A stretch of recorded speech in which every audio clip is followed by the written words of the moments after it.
Our journey today will not be complete without hearing from the visionary leader at the helm of impactful change and the leader behind what we have today here at Sankalp Africa. Please allow me to invite Intellecap's CEO, Vikas Bali.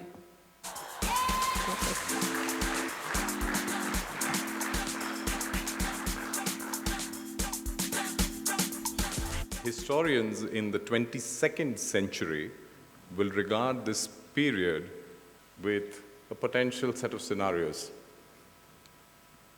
They could record this period as saying, 1, heightened focus on individualism rather than interconnectedness. The global world order that has sustained us for so many decades is now broken. The global supply chains are broken. The approach of countries which had been contributing to developmental causes and agendas has radically changed. The theme is, I, me, myself, to each their own. The second thing these historians could record is the shift away from a harmonious living with the planet to over-exploitation of its resources. A few corporates, a few individuals have become very rich, but the planet has become much poorer. The third thing that they could record is the significant shift in the energy systems, the shift away from fossil fuels to renewables. But they would also record a set of countries who were leading the change and many who were resisting it at the detriment of the planet, sticking to hydrocarbons. They could record a change of philosophy to build for impressions and build for valuations, rather than building for lasting and for scale. The only measure of success of enterprise would be seen as the money and not the cause that they are serving. Could we change these scenarios? Could we give the historians an alternate worldview? Those voices have to emerge from the global south. The leadership baton has to get transferred from the north to the south. We need to say that businesses with a purpose and purposefully done businesses will have ease of doing business. Others will have to find alternate ways of doing their business. Business models which focus on democratization of access, which focus on responsible, resilient businesses, are those that are going to be thriving and are going to get promoted. And last but not the least, collaborations will need to be actively forged between the various institutions of the Global South. We are in an age where we are again erecting the barriers of tariff. Instead of building digital bridges, physical bridges, we are again creating barriers. And we need to change this. And the leadership has to come from communities like this. Intellecap has been organizing Sankalp to give voice to these thought processes. And all of us here in the room have the responsibility to try and forge partnerships which will create a change. Partnerships on 3 broad dimensions: on capital, on technologies, and building demonstrating scale. The problem of capital is known to all. We were hoping that a lot of the issues of climate change could be addressed by the flow of capital from the north. We heard of a lot of initiatives, loss and damage fund, and $1 trillion and things like that. None of this is likely to materialize.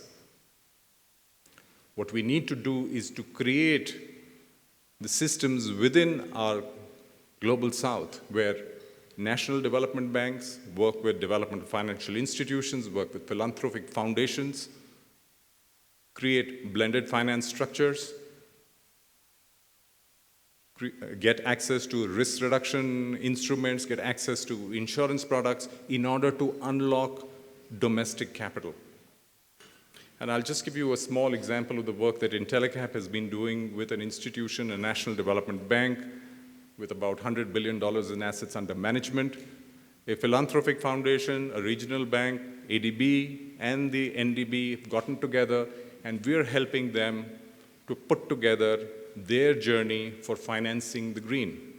And I'm delighted to say that in about a year's time, we have identified a pipeline of $500 million that this bank will now give towards new green initiatives, renewables, compressed biogas, rural mobility, and things like that. Capital could find the right end users. I've already got a message that I'm going too long, but I've just started. Karnika. I'll try and wrap it up quickly, don't worry. The opportunity for technologies. Technologies are absolutely critical. We need access to technologies. We need to partner with universities, research institutions, corporates who have technologies, and provide them with use cases that they can demonstrate commercialization of these technologies. AI, ML, robotics, biotech, all of these will drive future businesses and will help the underserved communities. We need to create platforms through which we can access these technologies. We also need to demonstrate scale. That is absolutely critical. Build to last and build to scale. We could become the graveyard of cute initiatives of pilots. A lot of developmental money has gone in providing that starting point. We are focused on the sprint. We need to shift focus to the marathon. A pilot for a pilot's sake does not add any value. Those businesses, those initiatives need to become scalable, replicable, sustainable. And that's what this community needs to do. We have been organizing Sankalp, surfacing entrepreneurs in a variety of areas: climate, agriculture, water sanitation, health, hygiene, nutrition, financial inclusion, jobs and livelihoods. We have been putting them in front of investors of different hues, the angel investors, seed networks, philanthropic foundations, all of them, with the focus on creating build to last and build to scale. We have a number of properties at this Sankalp which focus on entrepreneurs at different life cycle of their journey. There are early stage entrepreneurs in a program called Ascend who will be pitching to the angel investors. We have trailblazers where they're looking for $10 million upwards. We have female founders who will be showcasing their business ideas to investors. And so on and so forth, and multiple deal rooms. Take the opportunity, hear them out, and help in build to last and build to scale. I thank you very much once again for the opportunity to host you. If there are any thoughts, suggestions on how you think this community, because this is your community, that this can be improved year on year and we can have more regular engagement and touch points, I'd welcome and love to hear those thoughts. Thank you very much.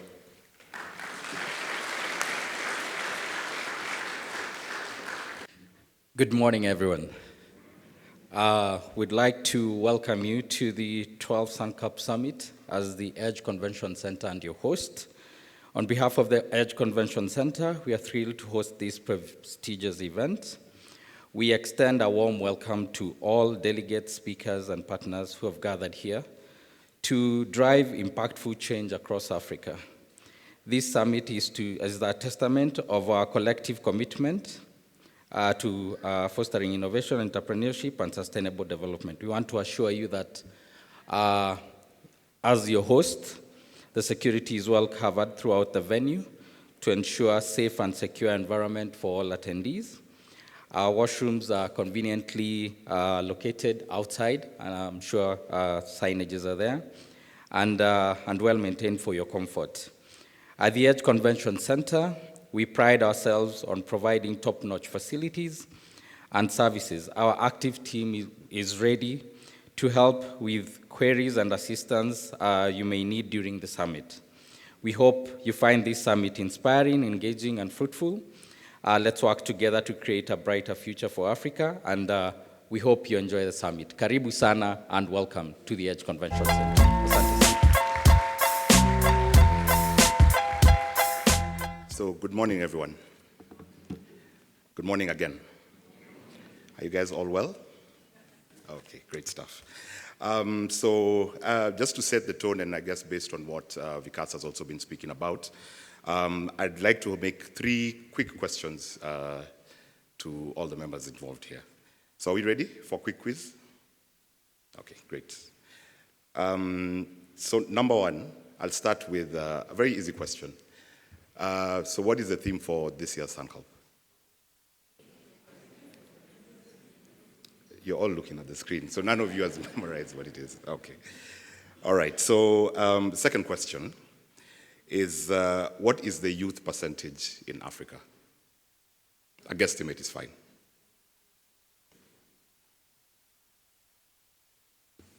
Anyone? Sorry, 18? Yeah, close enough. So it's actually approximately 60%. Of the youth population. That's about 400 million youth population in Africa.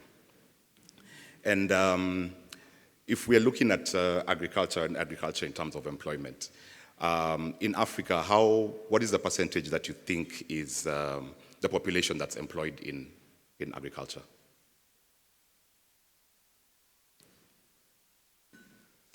$70, I've had 70. 65. Any last guess? Okay, so the closest is 65. It's actually 42% of the population that is employed in agriculture. Yeah. So just to set the tone for the panel discussion that we're going to be having shortly. So Africa stands at a pivotal point based on the figures that you have just provided in terms of youthful employment, rapid urbanization, and abundant natural resources. And all these position it as a global hub in entrepreneurial growth. So this session that we're going to have with our esteemed panelists is going to explore some of the strategic levers that are necessary to scale Africa entrepreneurs in line with the theme of this year's Sankalp, and to ensure that we tap into the continent's vast potential, and while at the same time addressing all the global challenges as regards climate change. So we'll explore how these demographics fuels innovation within the continent, and also touching on specific sectors, so sectors like agriculture or agribusiness, sectors like fintech, technology, and such like, yeah? And the discussion will also highlight climate change, so we'll also bring an element of climate change into the discussion, and how it is a catalyst for innovation, and how companies are showcasing opportunities in renewable energy, as well as sustainable construction and climate-smart agriculture. So without further ado, please allow me to invite the members of the panel this morning. And I'll start with Ms. Hendrina Chalwe, who is the Division Manager at Africa Development Bank. Please give them a round of applause as they Thank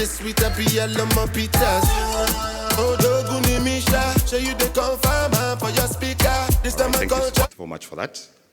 Our second panelist is Urmi Sengupta, who is the Field Support Manager and Senior Kilometers. I don't come kilometers. I don't walk that many kilometers. learn from the teacher. I don't take for the game, she not pita. Our third panelist is Mr. William Masiko, who is the Vice President of Africa of the Rockefeller Foundation.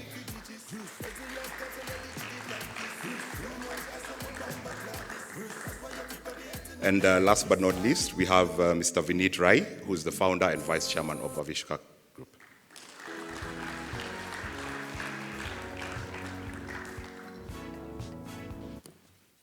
So thank you very much for welcoming them, and I think we'll just jump into it. So I hope the panelists, you're all well, and looking forward to engage in discussions through the session. So I think just to start us off, I think we'll start with the potential that Africa presents, especially when it comes to entrepreneurship. And I'll start with Ms. Hendrina. So Africa's rapid urbanization and youth population creates a dynamic consumer base. So just trying to find out, how do financial institutions and policymakers support entrepreneurship, and in that so leveraging on the demographic trends that we've just spoken about? Thank you. Thank you. Good morning once again, and thank you so much for the opportunity and for inviting the Africa Development Bank to be part of this conversation. Yes, indeed, we do believe Africa Development Bank has a critical role to play in making sure that we support, and if we go by the theme, support the scaling up of entrepreneurship. We do believe that's the best way to go, given the statistics that we have received this morning in as far as the youth are concerned. But just to be very specific, for us as Africa Development Bank, we do appreciate and we do acknowledge that we need to put a lot of effort in supporting the entrepreneur, because we see these as the drivers of transformation, economic transformation on the continent. And so there are areas that we are very specific that we are supporting as Africa Development Bank, just to make sure that we are able to provide that. And I'll highlight a few of them. One of which is really focusing on expanding access to finance. That is critical, and I do know that when we explore and see what some of the challenges are in as far as promoting or scaling up entrepreneurship, issues around financing are critical. And so for us, we are looking at that and supporting, and we are using various instruments and initiatives to be able to do that.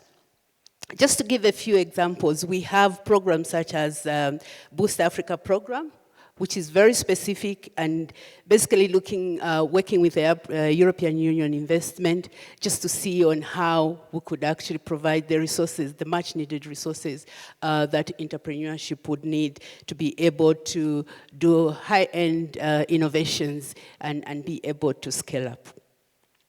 Another instrument that we have within the Africa Development Bank is also the Africa Guarantee Fund. Again, this is in partnership with several other financial institutions. Again, we are looking at, how do we create that enabling environment, but we don't do that alone. We work with others to make that happen. So we have Africa Guarantee Fund, which actually supports and facilitates SMEs to be able to access resources across Africa.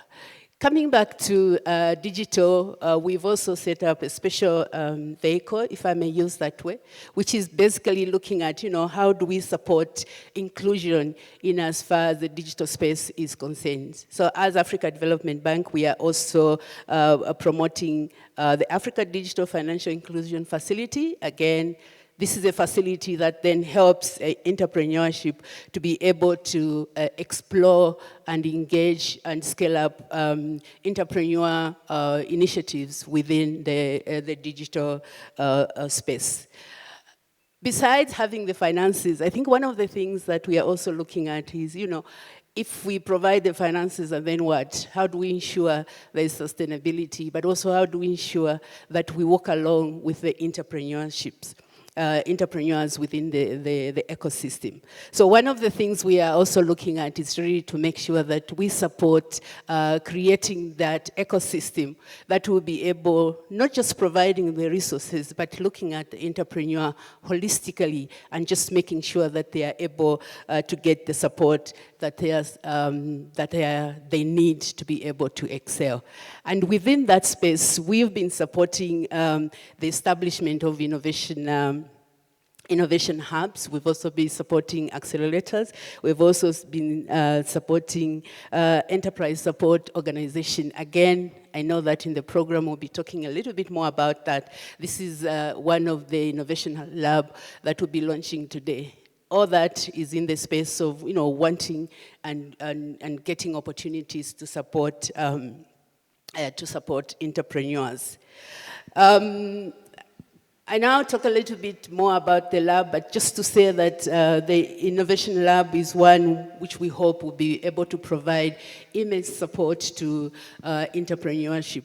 And support, we are looking at creating a platform where really the entrepreneurs will not just be able to get information, they will be able to share experiences, but we'll also see it as an opportunity where they will also be able to identify possibilities in terms of financing or when it comes to capacity building. And so it's more like bringing everybody under one roof and creating opportunities for the entrepreneurs to be able to access those funds. I hope I have a few more minutes. Thank you. I think we'll circle back on a few of the points that you've just all right. Okay, thank you so much. I'll end here for now. Yes, thank you so much for that. And I think one of the key things that I've heard you talk about is, or basically the underlying aspect is the access to finance. And just, I think just on the same breath, maybe I can reach out to Mr. Vinit. So Africa's startup ecosystem is growing, and access to early and patient capital remains quite a bit of a challenge. So from your experience in terms of investing in emerging markets, what are some of the financial innovations or alternative investment structures that you have come across that can support or build the support especially to these early stage startups? I think there are many different ways to answer this question. I can give you a very rhetorical response, which is very easy to give. It's very structured. I can throw a lot of structures that may make a lot of sense from here, but very difficult to execute. I think the biggest question that we need to ask ourselves is, why do we have a challenge when entrepreneurs want to scale? Is it because financial structures are absent, or is it because capital is not doing the job it has to do for entrepreneurs to have the confidence that they can scale? And I think that's where really the challenge is. I do not take the word ecosystem very lightly, and therefore, let me start from the statement around ecosystem. I'm a forester by training, so I genuinely believe that ecosystems mean way beyond what most people understand. And if you go in a forest, very simple to make a distinction between a plantation and a forest. In forest, everything thrives. And so when you're trying to build an ecosystem, we need to think about every kind of entrepreneur and their needs and their asks. And capital's problem is capital, as we were discussing earlier, doesn't like uncertainty, and any kind of uncertainty scares away all kind of capital. And so structures per se will not solve the problem that entrepreneurs in Africa are looking for. There is a need for confidence to be built across capital spectrums. And India, in the world right now is not necessarily in the most comfortable place as far as certainty or confidence is concerned. So the capital requirements per se from structures may not solve the challenges that we are talking about. In my view, we need to look at African entrepreneurs and African ecosystem from its own unique lens. Initially, when I was sitting in India in 2013, when we were trying to come to Africa and bring Sankalp to Africa, I was actually thinking about Africa as an equivalent to India. Billion population here, close to 800 billion population there, so we are almost going to the same place. But then I realized you're talking about 50 odd countries, you're talking about cultures, you're talking about very different segments of markets. entrepreneurs are solving problems not for whole of Africa, but certain part of Africa. Their capital needs at the early stage, the provider of capital are also very different. And ultimately, my learning from what happened, what we saw in India was that India started transforming. And a lot of people think that India has a long history in startup ecosystem. But just to take you back to 2014, we had an almost inexistent startup ecosystem, even though Avishkar existed since 2000. But between 2014 and 2025, because we tried to solve the system structurally, we have become world's third largest startup ecosystem. And while I don't really take any great pride in number of unicorns you produce, because it's a mythical animal in any case, but India is also one of the largest producers of significant scale in terms of value and valuation. So when we look at Africa, I think one of the most important thing one can do at this point of time is bring in capital that comes in collaboration. We have a large number of DFIs very active. There are a large number of foundations very active. There are banks like African Development Bank, which are actually very active here. What we need to do is reduce the time and increase the scale of capital, and that can only come through structural innovation.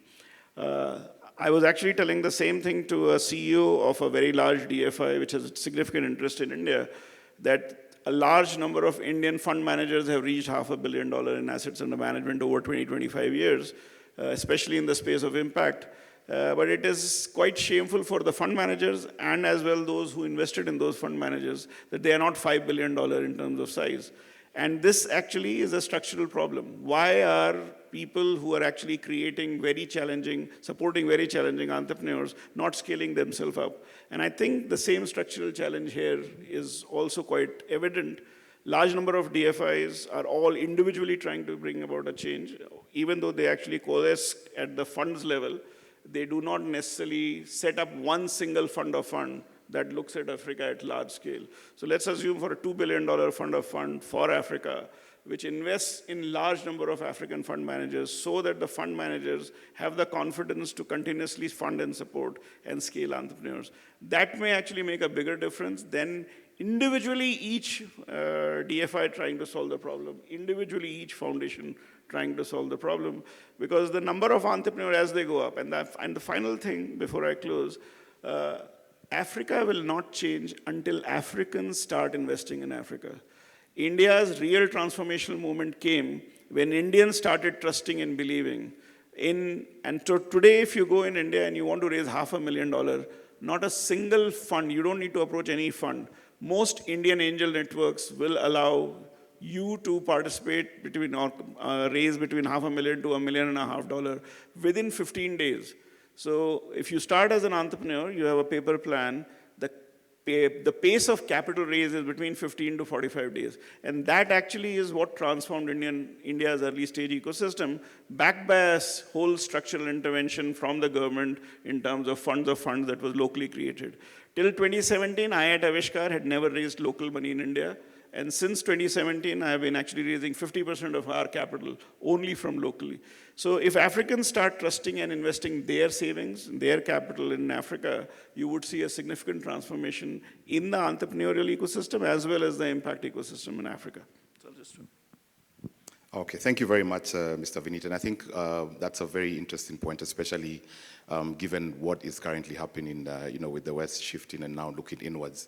And now the point that you brought about in terms of Africans investing in Africa, I think that's very strong. So thank you for that. So just moving on, and also just somewhat in the same breath, Mr. William. So Africa has, vast resources in the continent, but I think one of the challenges that we've seen is the sustainability and utilization of the same. So what strategies, based on the experience that the Rockefeller has done with working with, various entrepreneurs, can they adapt, in terms of developing resource-driven businesses that are able to balance the economic growth as well as environmental sustainability?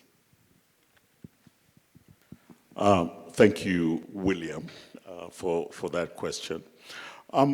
First of all, let me just say, like Vinit, I could give you an answer about what the Rockefeller Foundation has done. I think there is evidence that it has worked. We established with Intellicap the Good Food Innovation Fund, which has benefited many entrepreneurs, 2 of them based right here in Kenya, Keep It Cool, Victory Farms. These are examples of entrepreneurs that startups started here, benefited from what was essentially concessional capital, and have built up commercial value chains. And that is, those are there.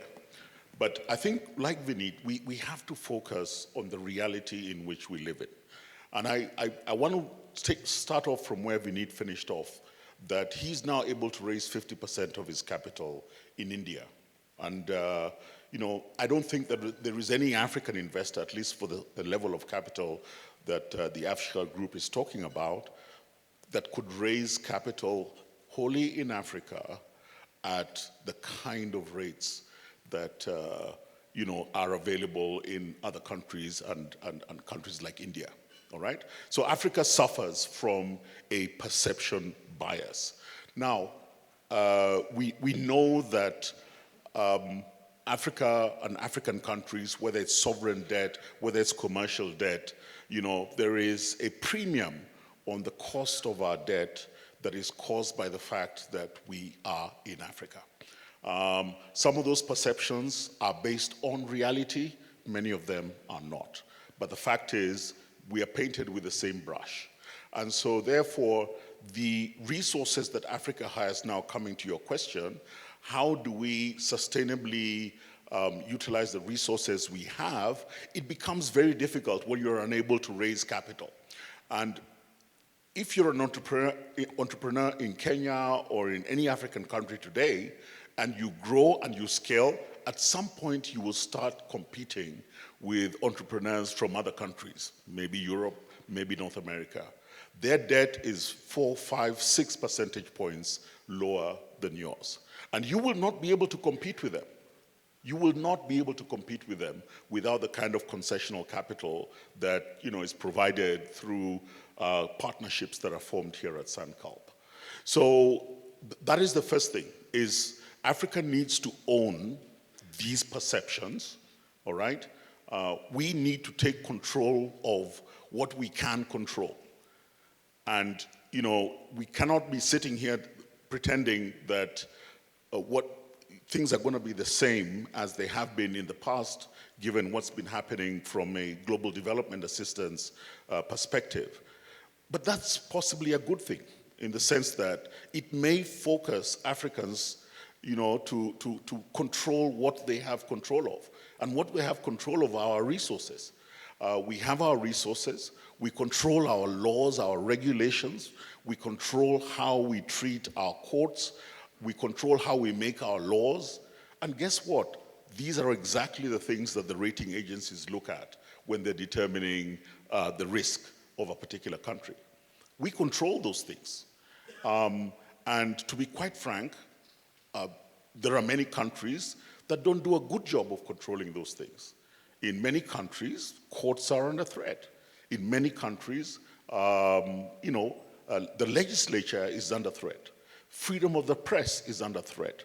These are all things that are controlled here. They're not controlled by anybody from outside.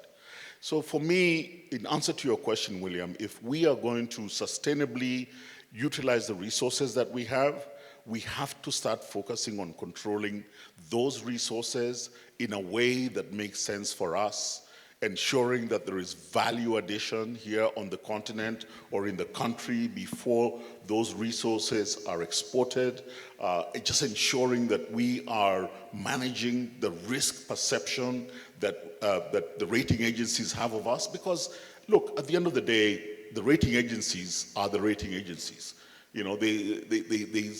They compare risk using the same factors for everybody. And many of those factors are things that we control. So we really do need to start thinking about how we can do that in order to ensure that entrepreneurs can get debt that is affordable. Like Vineet said, can borrow locally and compete locally. And when they scale, they can then compete globally because they're not hampered by higher debt levels. Thank you. Okay, thank you very much, Mr. William, for that. I think that's also something that's very key, and I know a lot of the conversations for the next couple of days are going to be around that, so thanks for that. So over to Ms. Urmi. Just a quick one in terms of one of the companies that you've funded, the 1 Acre Fund, which has been supporting a lot of smallholder farmers to scale up their operations within the different markets that they're working in through impact investment. So what are some of the lessons that you can say you've drawn, based on this initiative of the 1 Acre Fund in terms of ensuring, the agribusiness ventures thrive in Africa's evolving entrepreneurial landscape?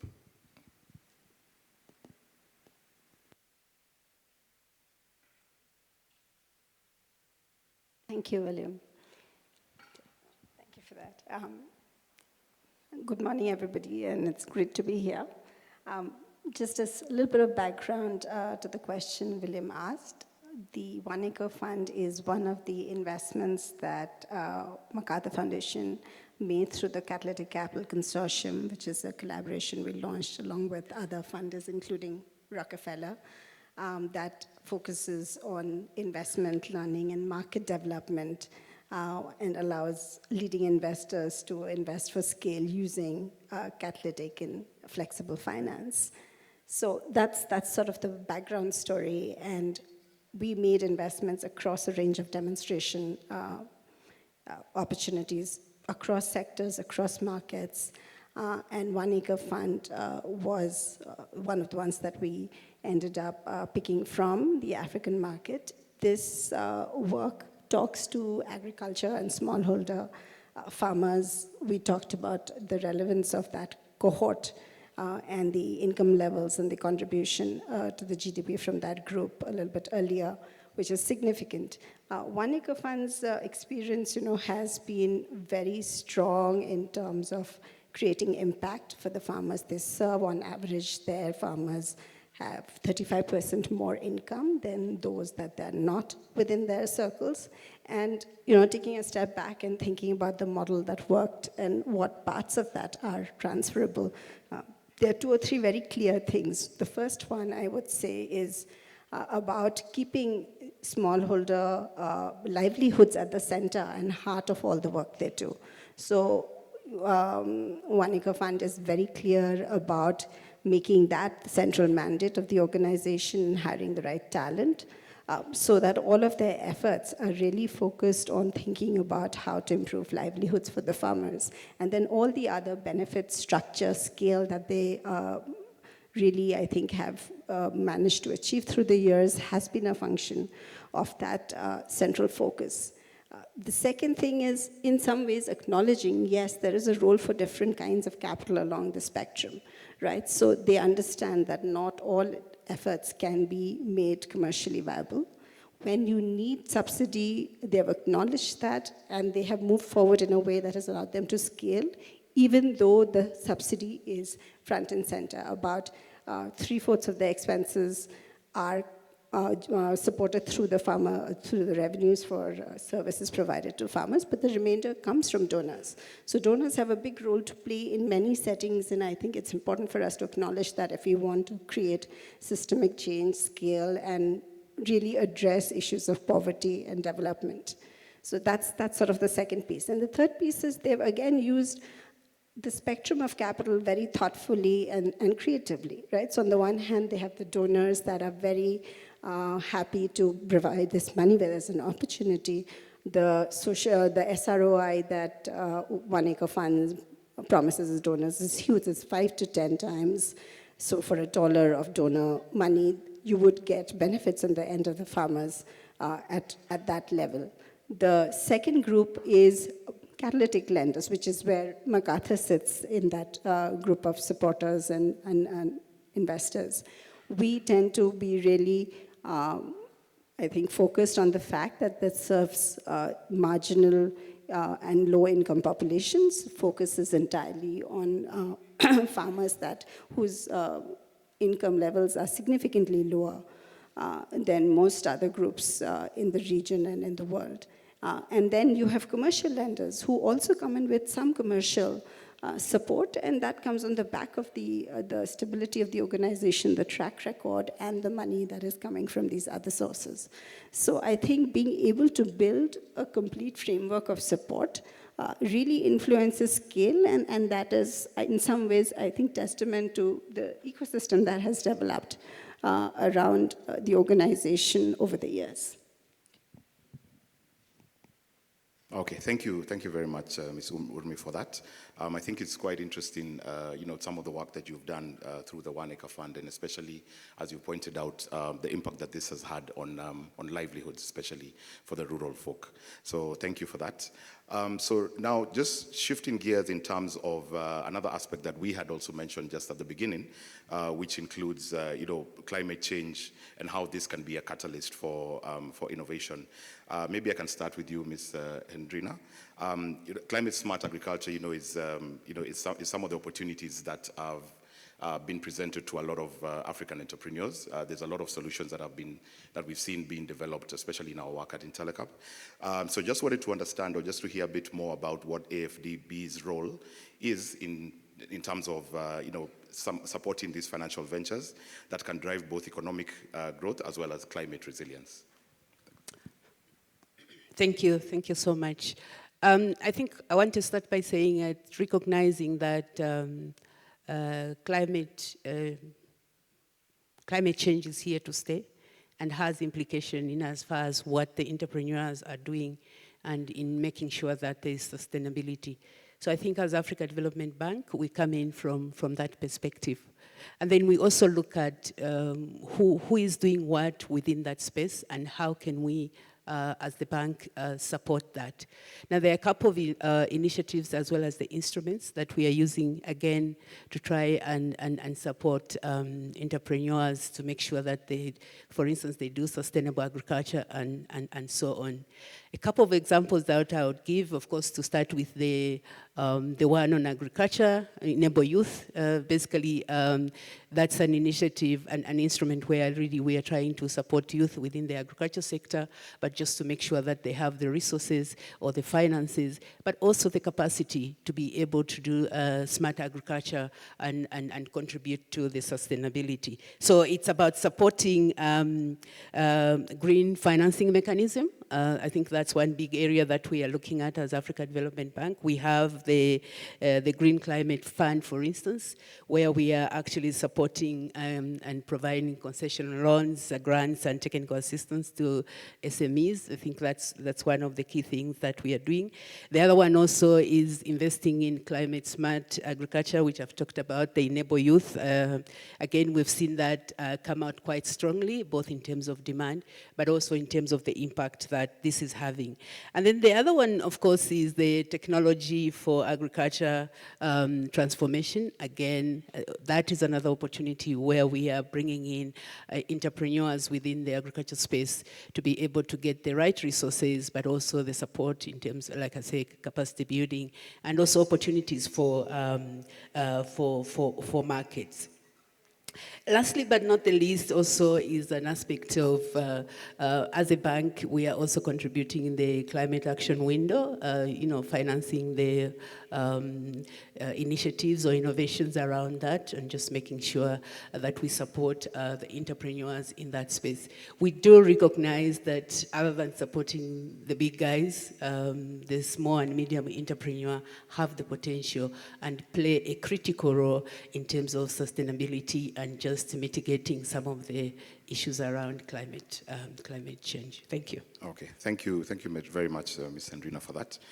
Yes, there's quite a number of initiatives I think AFDB have been working on, and it's good to see that there's quite a bit of progress in terms of uptake for some of these initiatives, especially targeting the youth and also aligned to climate resilience. So just as we come to a close, I think maybe just thinking in terms of the next steps based on what we've discussed in terms of climate change and the support to to the enterprises that we are looking at. Maybe I can pass it on to Mr. Williams. So a lot of these, the ecosystem is it needs a lot of strong, as you mentioned, a lot of strong networks and collaboration. But what are some of the underutilized strategies that can foster some of these ecosystem-driven scaling, and how can impact investors such as yourself contribute to building this a more robust ecosystem when it comes to African startups? Thank you very much, and I'll be brief because I know we're short of time. Look, I think personally, given the geopolitical and global financial architecture discussions that are going on right now, this may be the most consequential summit for Sankalp and its backers, because the model of working through entrepreneurs, through business, I think is just going to take on more and more importance, given the drying up of what has been traditional development assistance. I think that you will see that what little is left of development assistance, either from multilaterals or from bilaterals, but certainly from private foundations, is going to be a lot more focused on job creation, on the idea of creating commercial enterprises to drive economic development. I think you're going to see that become the mantra. And I think, Sankalp being in its 12th edition today, this is going to play an important part going forward. You will begin to see perhaps bigger summits. I think, as Vikas said earlier, is, loss and damage fund, all these global financial resources that were being committed, taxpayers' money from other countries being committed to the global south, that's all going to be at best uncertain, all right?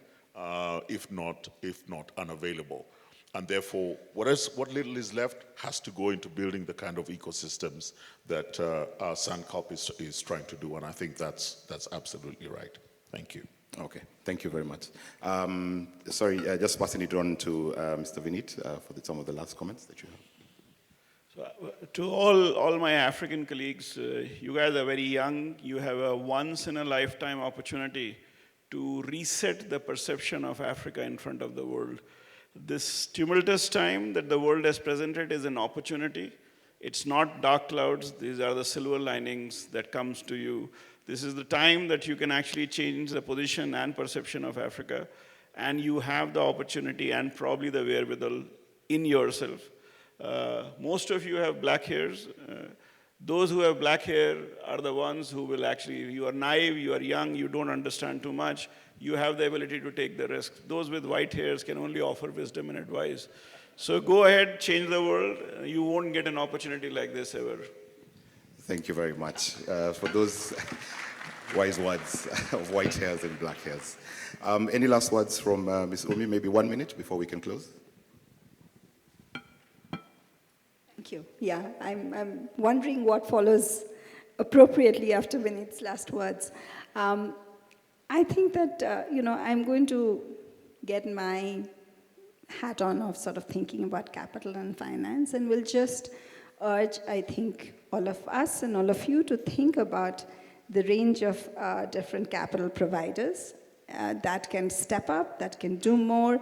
With our hat as a philanthropic actor, we have made grants, we have provided catalytic capital through our endowments work. We have done different kinds of investing with different lenses on. I would just remind ourselves to dig deeper, to think about what the right solutions are for different problems, so that we're not coming with the idea of using a tool, but coming with the idea of creating a solution.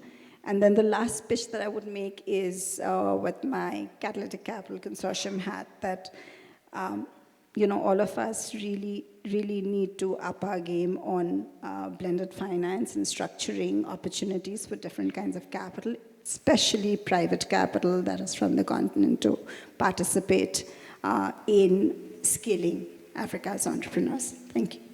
Thank you very much for those last words as well. And thank you to all the panelists, ladies and gentlemen.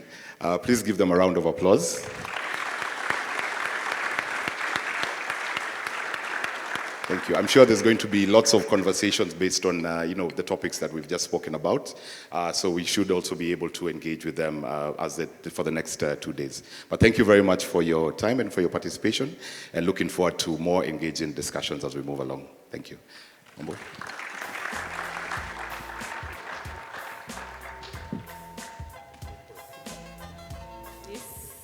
Honestly, this is the hour we've all been waiting for. The Sankalp Awards. The prestigious award is no ordinary recognition. Enterprises across Africa undergo a rigorous selection process to earn their spot. This year, as Sankalp and Intellecap, we received an incredible 245 applications from across the continent. And after a tough selection process, we have 8 finalists who are here with us today, and I'd like to ask them to come on stage so that we can see them, clap for them, and give them their flowers. So, top 8 finalists, please come up stage.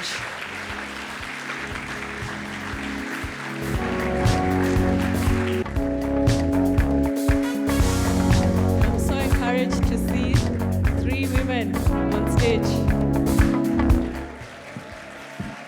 Thank you. So before we announce the different category of winners, allow me and bear with us to give them a few seconds to just introduce themselves and their companies and what they do, all right? So very brief. Good morning, everyone. I'm Kate Shamakamba from Zambia, from Lake Farms and Fishing Lodge Limited. We're an aquaculture company, and we specialize in now tilapia, crayfish, and sardines. Thank you. I'm now Monari, founder of Benacare, which is a social enterprise that delivers nursing, physiotherapy, and renal replacement therapies at home. Good morning, everyone. My name is Godwin Benson. I'm the CEO of Tuteria from Nigeria. We provide access to quality education by connecting students with qualified teachers and learning content. Thank you. Good morning, everyone. My name is Owusu from Ghana. I'm the founder and CEO of FreezeLink. FreezeLink is eliminating food and medicine waste in Africa through cold chain logistics. Thanks so much. Good morning, everyone. I am Richard Mwangi. I'm the CEO High Grow Organic Fertilizer from Kenya. We convert food waste from urban municipal markets into organic fertilizer, creating a sacred route for the nutrients, so that they do not end up in the landfills, but they end up at the farm to support the next crop cycle.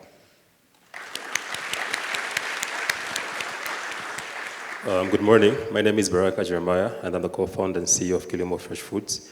We are building a fresh produce distribution platform that leverages technology to aggregate fresh produce from smallholder farmers and deliver to B2B and informal retailers in Tanzania in an effort to reduce food waste. Thank you. Hi everyone, Joseph from Dawam Kononi. I'm the CEO. We are located in Tanzania. Our major mission is to improve access to medicines using technologies. Thank you. Hello, Emily Mweti, Bottle Logistics East Africa. We're in the waste management and recovery and specializing on glass recovery. Thank you. Thank you all so much. You may now take your seats. Thank you. Hello, good morning everyone. So the Ecosystem Award for the Sankalp Africa Awards this year goes to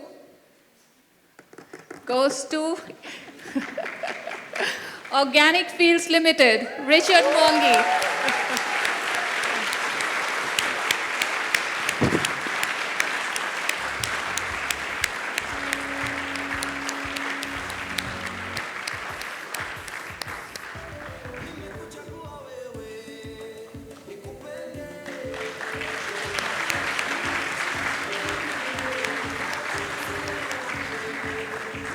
Thank you so much, Kanika.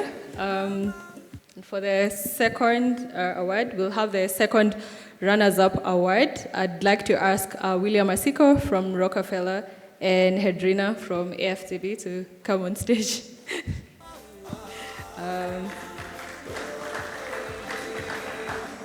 And the second runner-up award goes to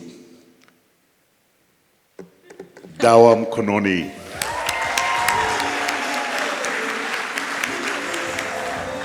Congratulations, congratulations. Stand in the middle, stand in the middle.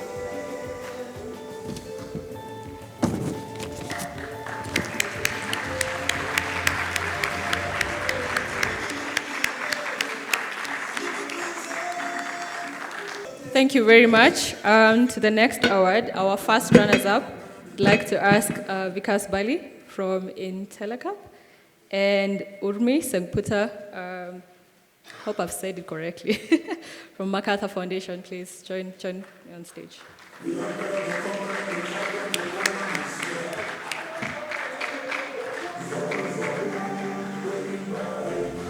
The first runner-up award goes to Benacare, Neil Monari.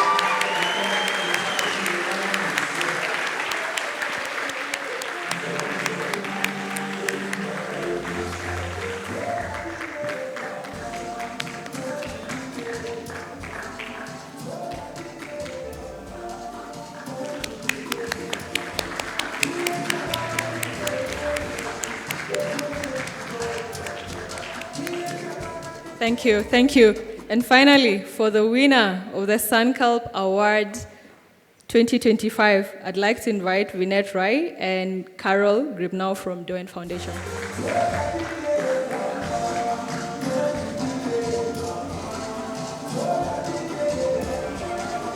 Will you read? Then you hold this one.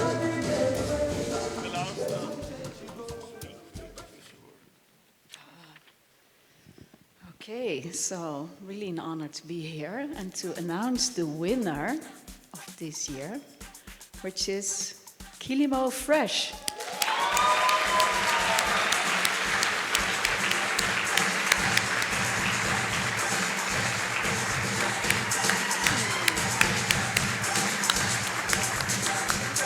Thank you so much.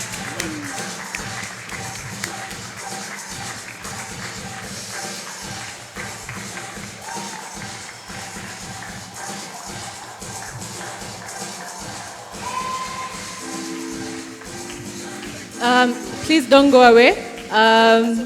You get the honors of giving us an acceptance speech. This is a surprise. Okay, on behalf of Kilimo Fresh, I would like to express my sincere gratitude to Sankalp Awards for this honor. When we applied, I really didn't expect to win. The competition was stiff. So many great entrepreneurs in the room, and everyone is doing something great. So we are all winners. It's just that only few get the prizes. So thank you so much, and please support all entrepreneurs by any means. Thank you. Thank you so much.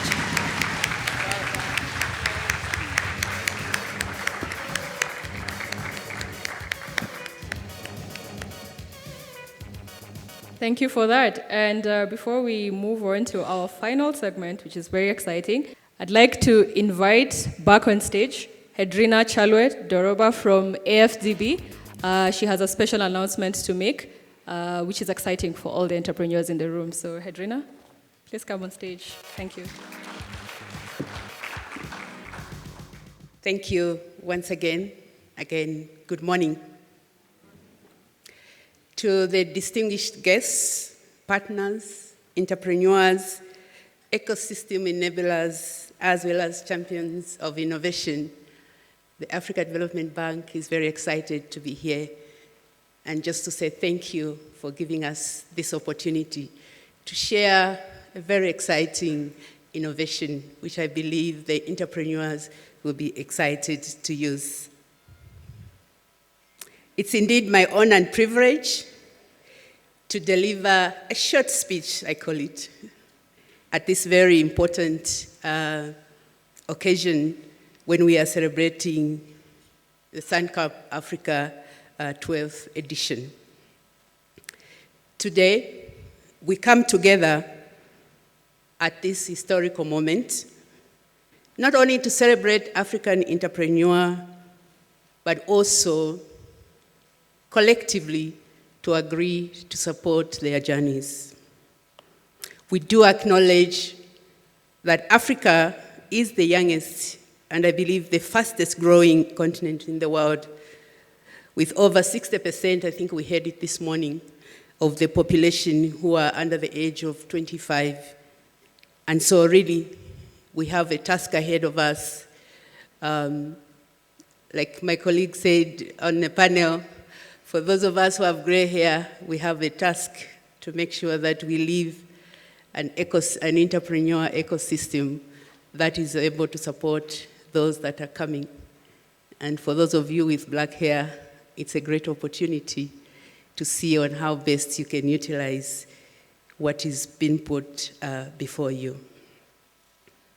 So for us as Africa Development Bank, today we are excited, and personally I'm thrilled to be able to introduce an AI-powered innovation which we call Innova.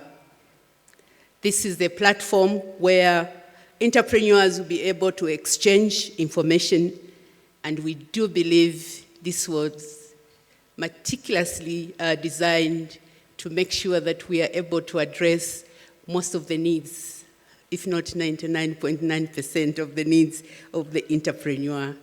As Africa Development Bank, we are very excited to announce this.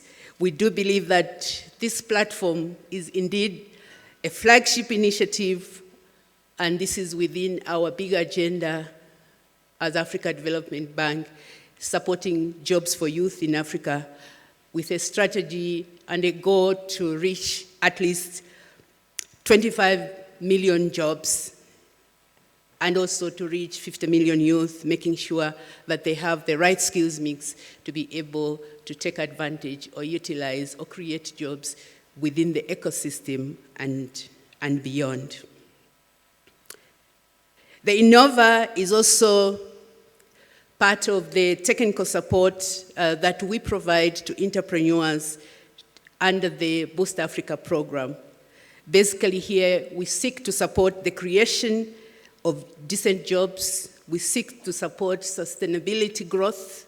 We seek to support and contribute to alleviating poverty by supporting the young business people or young entrepreneurs or the innovators who are actually creating solutions for our own issues in Africa.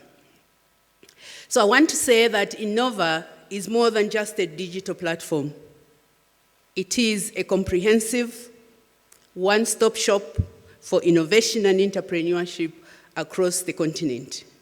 It is designed to catalyze knowledge exchange, innovation, and more importantly for us, to drive sustainability growth. Innova aims to transform the entrepreneurial landscape, and we also believe we contribute to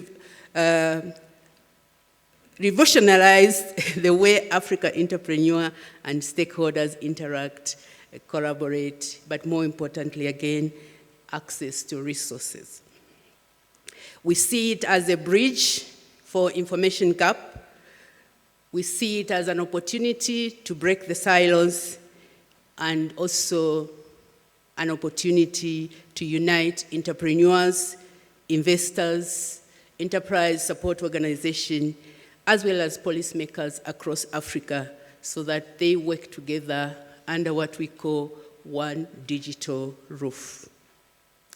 Over the years, Innova has evolved from being through various stages, from just being a simple idea that we thought through looking at the issues that entrepreneurs were experiencing or are experiencing, to this vibrant innovation that we believe will be able to address most of the challenges that innovators and entrepreneurs are facing. And so as we stand here, or as I stand here representing the bank, we are proud to unveil a platform that not only reflects the entrepreneur energy throughout Africa, but also that which embodies our commitment to creating sustainable and inclusive opportunities for every aspiring innovator on this continent. Our journey with Innova aligns with the bank's broader agenda, a vision which places the youth right at the center and currently at the heart of the 10-year strategy, which started running from 2024 and is going through to 2033. Now, through this strategy And along with the high 5 priorities of the Africa Development Bank, the Jobs for Youth in Africa strategy, as well as the Skills for Employability, Productivity in Africa Action Plan, the bank is expanding access to finance, it's strengthening capacity, and empowering youth, including the women entrepreneurs. I would give a couple of examples, but maybe let me just give one in the interest of time. We, in the Burkina Faso, we have invested about 39.2 million in a multi-sector project where we are focusing on enhancing skills. We are also focusing on enhancing skills around resilience, but particularly supporting women and just making sure that we have the right skills mix to be able to support over 800 entrepreneurs, to be able to train over 6,000 youth who will then be able to take the entrepreneurship agenda forward. And we are focusing on entrepreneurs within the space of pottery, within the space of other agriculture value chain. That just gives you an example of some of the work that we are doing, and if you got on the website, you could get as much detail as we are able to provide on the website. Let me conclude by just highlighting 2 things. Number one, just to say that the Innova platform is designed to showcase success stories, facilitate real-time feedback, and serve as a launching pad for the next generation of African innovators. Our goal is very ambitious. We want to drive the creation of a vibrant, integrated ecosystem that not only nurtures startups, but also scales them up into impactful enterprise, and that they will be able to support job creation, youth employment, as well as to propel Africa in a new height.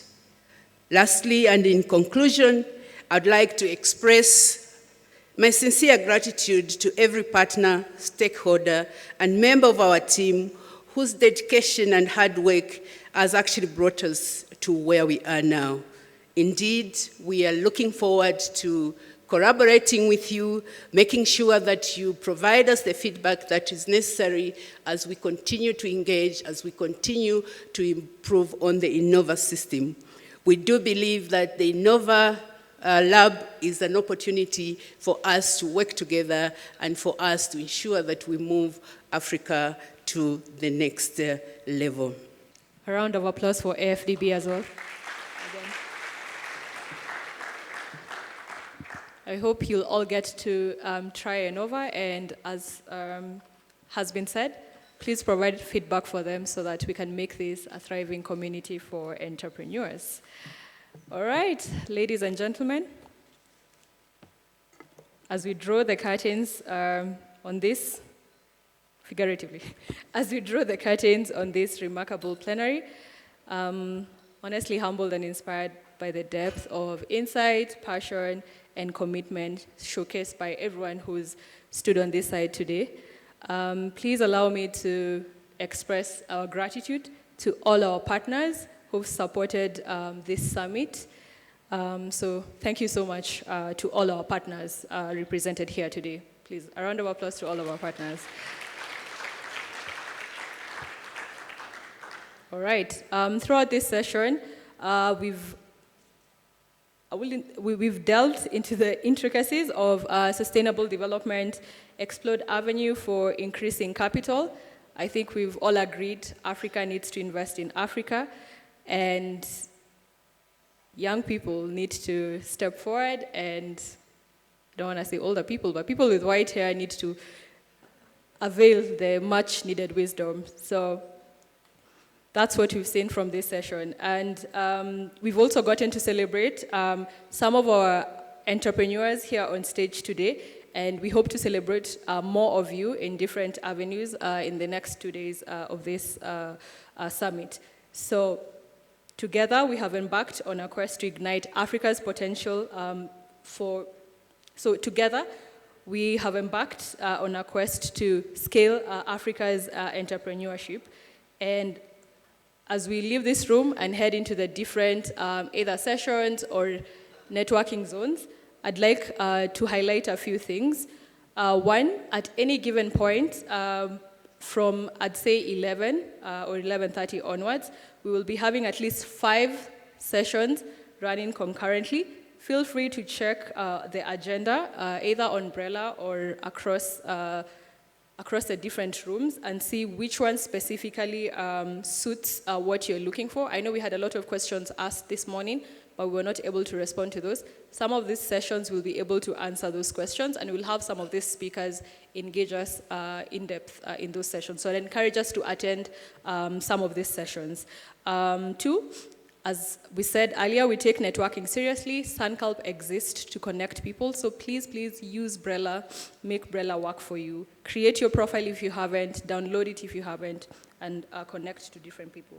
Finally, I'd say, please take pictures. Actually, there's a photo booth outside here. Please take pictures, make this memorable, and don't keep it to yourself, share them as well. All right, and please remember to track your steps. Thank you.